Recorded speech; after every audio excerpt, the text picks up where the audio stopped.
Sorry.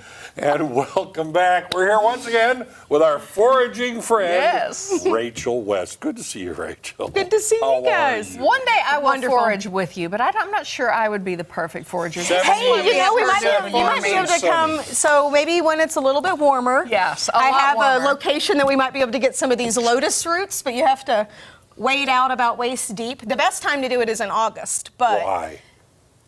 just the fruits are ripe and, Oh, and okay. full, and like the seeds. I So thought they the have best a time 'cause tuber. It's not 12 degrees. Well, okay, Yes. well, yes, And also it's that. really, really warm, but you walk out into the water and you move the little roots around with your feet, and then they float up, and you can grab them. And then you get them, and then you make you dry them out. They're like a potato, so they're actually one of my new favorite native crops, I would call. So we have a few different things here today to tell you about, but the one main project is that I'm going to be working closely to grow indigenous food here in the Ozarks. So that is the way that they would traditionally hang Okay. and dry the lotus roots in their log houses. And so they had these long houses, and so you would have corn and beans and squash in different regions being dried. Our region, I haven't found beans yet, except for a woolly bean.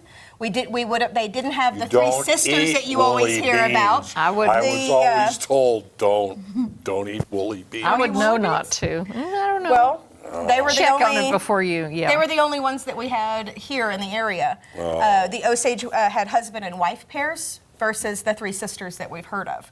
And so they believed in certain corn and squash pairings. And so I reached out to the Smallin Cave people that I had told you about. Right, yes. About just trying to figure out how to do a dinner. And then their staff, anthropologists, recommended a half dozen books. And so now I have about 12.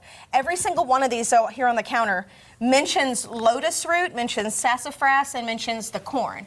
And so I reached out to Springfield Community Gardens and said, hey, I live on the Niangua. I have a bluff top and a river bottom, and every single one of these accounts talks about the gardens not being more than a couple acres in swells along a river right above a floodplain. And so I'm like, I want to be able to grow corn and beans. And anybody who's ever grown corn, you know, you can't grow 2 or 3 varieties of corn all side by side because they'll cross-pollinate. Yeah. And so if you want to save seed to 3 or 4 varieties, you need a different location.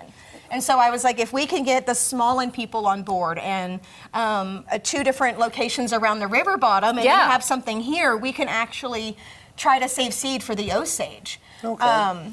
The lotus is the reason that the whole thing got started as a conversation. Is it's one of the main crops that they were eating here. How do you eat that And now? What do you do with it? You rehydrate it somehow? You would bring that to a simmer. There and you they would are, cook right it down there. like a soup. So that's just being that's just the fresh being sliced Yeah. and fried like a potato in a skillet, Oh. which is delicious. Now you're it's just like a talking. French fry. So I can cook that for you guys here soon. It's like when French we harvest. fries? Yes, Yeah, we like like a French turkey fries. Sign me potato. up. Oh yeah, I'm there. Takes on the garlic flavor, anything. So I'm really looking forward to being able to find some others. This is just a local corn. This is And just so kind of this has bizarre. just been blended with an immersion blender.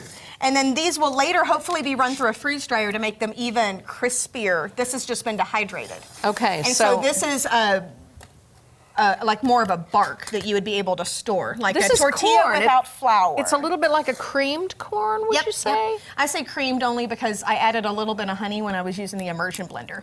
And so your pounded corn, this has been cooked already, so this is ready to be ground for cornmeal. Okay. Very crunchy. I see what you mean. It is a cream corn taste to it. It does, good. but it's just the immersion my. blender being able to pour that out onto the parchment and letting it dry. That's delicious, So- really. What was the purple corn we just saw? What was going That on with is that? an indigenous Osage corn that I took a photo of that they grew at the Smallin Cave a few years back. So they Okay. have tried to grow different varieties at different times.